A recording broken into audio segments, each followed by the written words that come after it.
Hey nerd, and welcome to the Little Lore Project from myself at Where the Streetlights End, a show where I tell you a little bit about whatever monster I think is cool this week, whether that be a monster from folklore, from film, or a monster in human form. Today is a bit of a special one because it's the first time I'm coming at you with a monster in human form type of deal. This one stands out as special to me because it's a true story about very real people, and which has been verified through archival evidence, but which has mostly lived on as a story by word of mouth. Until recently, of course. Not to get into the weeds about it as a historian, but oral histories can be some of the most fascinating. In this case, the telling of the story has made it an example of the ways that folklore is created. This is a true story, and from it, innumerable stories have evolved. Following the events that I'm about to narrate to you, people all over the country told their own tales to answer the questions that arose from the facts, or to share what they believed to have happened afterward.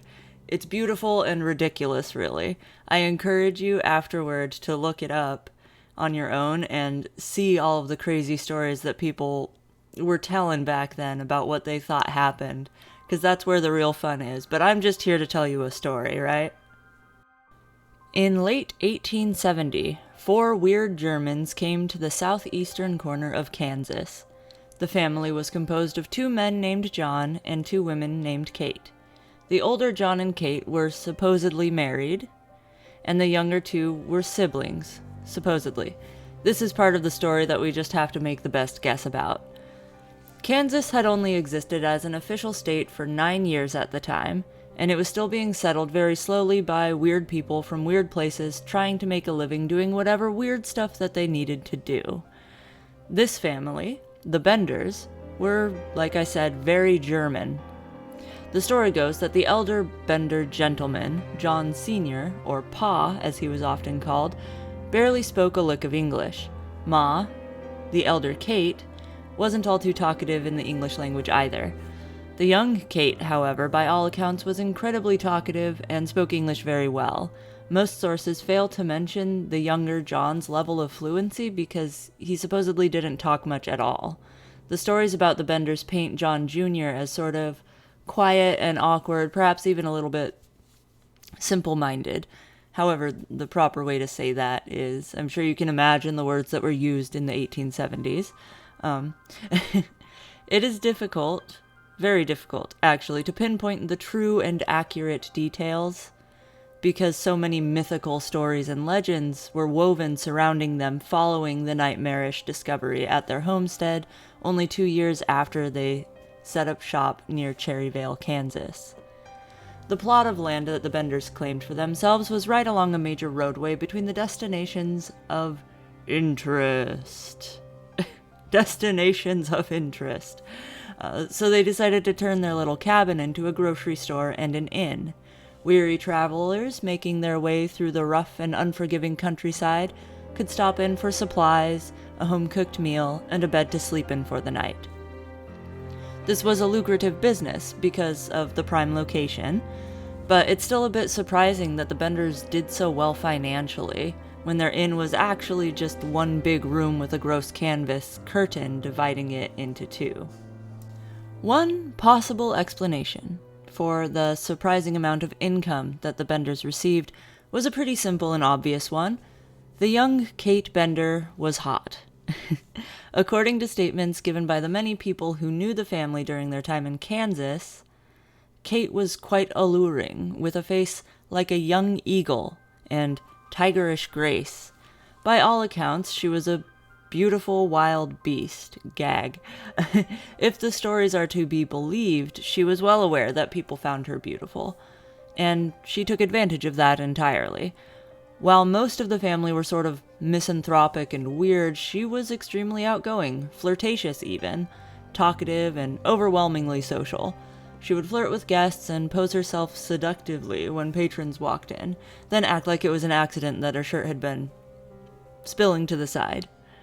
According, once again, to the stories, normally I would believe her to be little more than a sloppy bitch.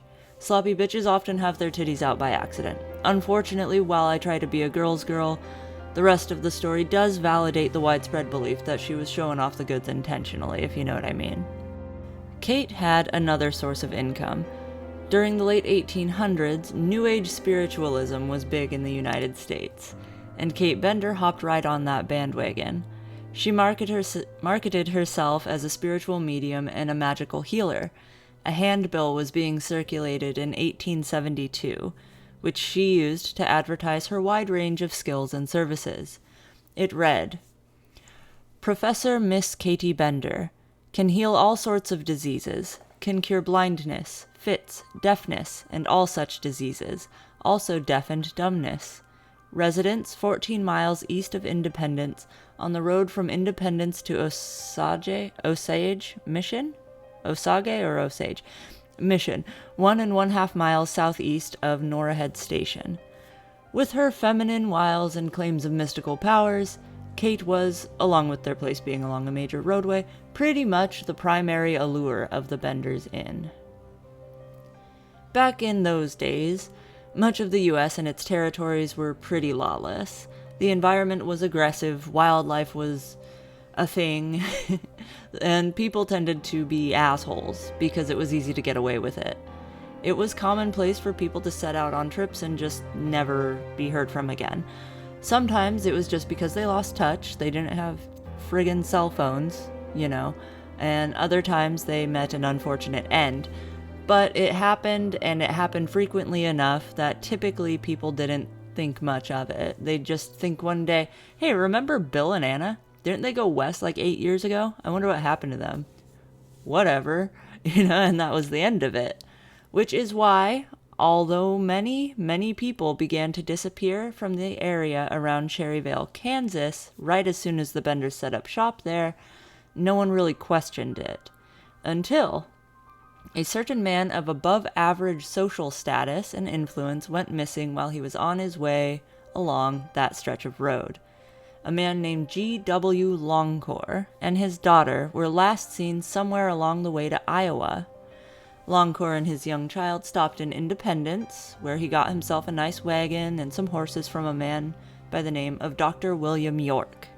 York, who had taken an interest in Longcore, grew concerned when he was reported missing, and York went off down the road to trace his friend's steps and investigate what might have happened to him. Dr. William York also vanished.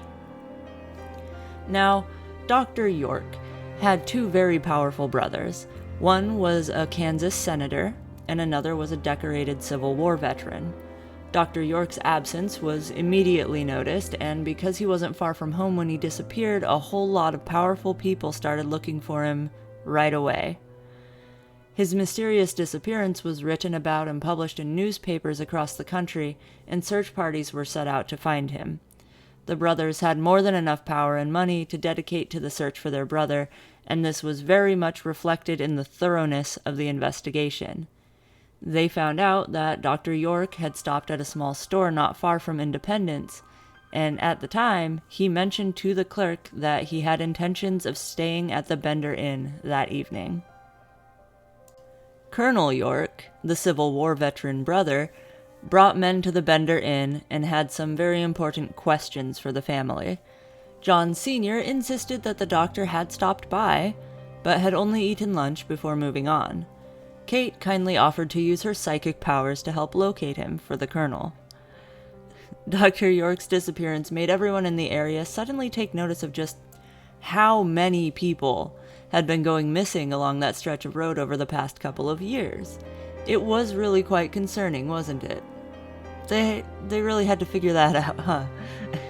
The night after a town meeting where this very issue was discussed, the Benders left their inn.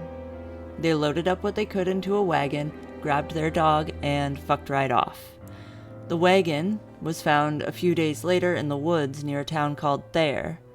The thing looked like someone had emptied a couple entire large clips into it, and there was a small dog wandering around the area. Not a human soul, however, could be seen. They had only made it about 16 miles from their inn before apparently having to abandon their dog and wagon. It took a couple of weeks for everyone to realize that the wagon and dog actually belonged to the Benders. Some neighbors were passing by the inn when they saw some very hungry-looking animals tied up outside, and upon investigating they found the property to be entirely deserted.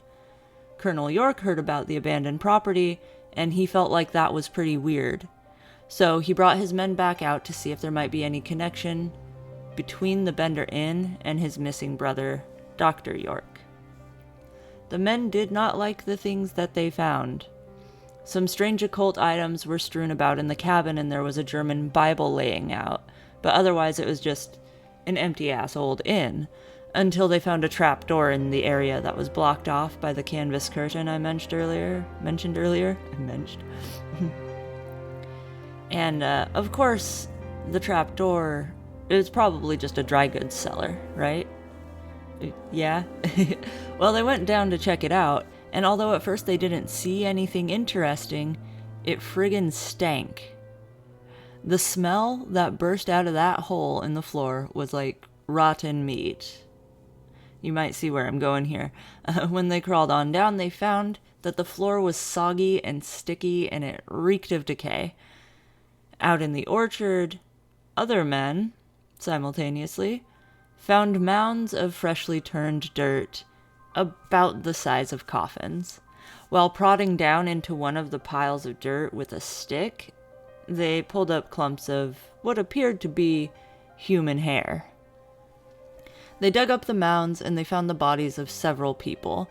One of these unmarked graves was particularly upsetting because within it lied the body of Mr. Longcore, and beneath him was his young daughter, possibly buried alive under the body of her father because she showed no signs of physical trauma that had been experienced by her father or the others that were found among the fruit trees.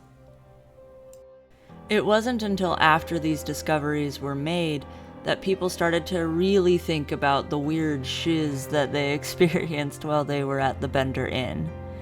One well-documented example of said weird shiz comes up from the account of a man called Happy Jack Reed. According to Happy Jack, he was going by the inn one day when he spotted Kate looking all pretty like she did, so he stopped by to chat the lass up. Real classy, my guy. Shoot your shot. Kate put the charm down on him like a glob of molasses, if you know what I mean, and convinced him to come in and have a seat at the table. The chair that he was led to had its back right up against that canvas curtain. They sat together and they chatted for quite a while, but eventually Happy Jack heard a really strange noise come from outside. He described it as a sort of high-pitched coughing sound.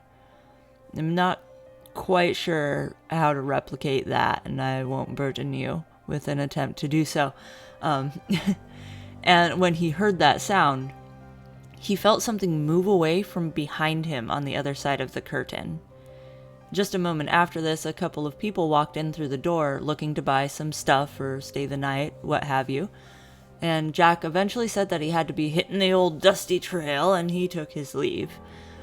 When he returned on his way back through the area, Kate seemed very happy to see him. A couple of travelers came in again while he and Kate were talking, and he found that they were headed to his hometown. Jack was excited to have them take a message back with them to tell his family that he was going to be home the next day, and that he was staying the night at the Bender Inn. Kate tried very hard to convince him not to send that message, and she got irritated with him and ignored him for the rest of the night when he insisted on having the travelers pass that info on. He felt like it was really strange that she got so upset with him because she had seemed really into him up until that point. He woke up that night, while sleeping in the bed at the inn, to the sound of a terrible scream coming from outside. Startled, he looked around, trying to figure out what the frick was going on, but all he saw was Kate standing over his bed, staring down at him, clearly like watching to make sure that he wasn't waking up. So he very quickly closed his eyes again and just prayed that she hadn't noticed that he had woken up. He left quickly the next morning and had no interest in ever coming back to that weird place with that weird lady and those weird sounds. Turns out, Happy Jack had narrowly avoided a rather brutal death. After asking around for people's experiences and examining the bodies found buried in the orchard out back behind the inn, people were able to piece together exactly what the Benders had been doing since they started up that inn only 2 years earlier. They would lure travelers who had a reasonable amount of money on them, and Kate would charm them with her pretty smile and rockin' tits and delicious meals, and she'd convince them to stay and chat. She'd sit them down in that chair with its back up against the curtain and keep them entertained. The elder Kate, Ma, would sit outside and let out a high-pitched sound if she saw anyone coming up along the path. If no warnings were heard while the wealthy guest sat entranced by young Kate, John Jr., who would hang out just on the other side of the curtain, would then bash the back of their skull in with a hammer through the curtain. This rarely killed anyone, though, so after John Jr. struck the prey, Kate would pull a knife from her dress and slit their guest's throat. Then, they would take all the valuables from the men and kick them down into the trapdoor just behind the curtain. The next day, they would bury the body out in the orchard, and John Sr. would plow the ground over the top of them to hide the site of the fresh burial mound. Teamwork. The family that slays together stays together. Everyone has a job to do. Anyway, the Benders had done this consistently and nonstop the entire time they had been living there in Kansas, running their little grocery store and inn. The story has been pieced together pretty thoroughly based on what was found at the homestead, while the stories shared by the people who had had the pleasure of meeting the Benders while they were there. The effed up nature of what was found at their property and the brutality of their little scheme made the Benders an immediate piece of local lore. Kate's ties to the occult, the mystery of where they came from, and even more so the mystery of where they went, captivated the imaginations of people all across the country at the time, and to this day, the Benders rank among one of the most enduring of old-school American true horror stories. People don't know if someone was angry with them, had found out what they had done, and taken them out, but had the kindness to leave the dog alone, and that's why the wagon was found shot up. Some people think that because there was a railroad station in Thayer, near where the wagon was found, they shot up their own wagon and hit the train and went to go live everywhere. There was a long story that people claimed to find the older and younger Kate living together somewhere in the Midwest, and they had been brought, I believe, on trial before anyone realized we don't know what these guys look like now, because it's been years and years, but some people thought that these two women in the Midwest were Kate and Kate Bender. They were eventually released, but the mystery of what happened to them and where they ended up is just eternal. Lots of people claimed to have been the ones to take the Benders out, and even more claim to have seen them in various cities around the country after their disappearance.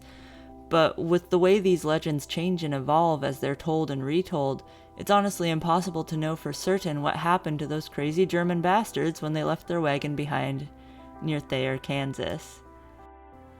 This has been another installment of the Little Lore Project of Where the Streetlights End. I hope you found it entertaining.